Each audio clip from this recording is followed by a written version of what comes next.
ម្ដាយចិញ្ចឹមបីបាច់កូនអើយថែទួនស្ងួនក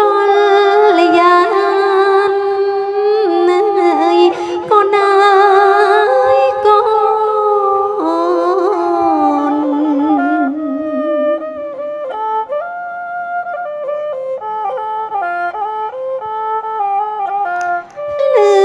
កូនយំមិនបានថ្លៃអើយម្ដាយស្ទង់ទៅត្រកងបី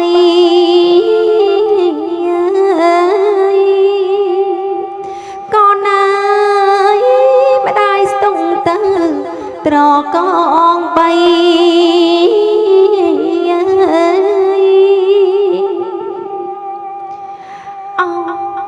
កូនស្រីមាសម្ដា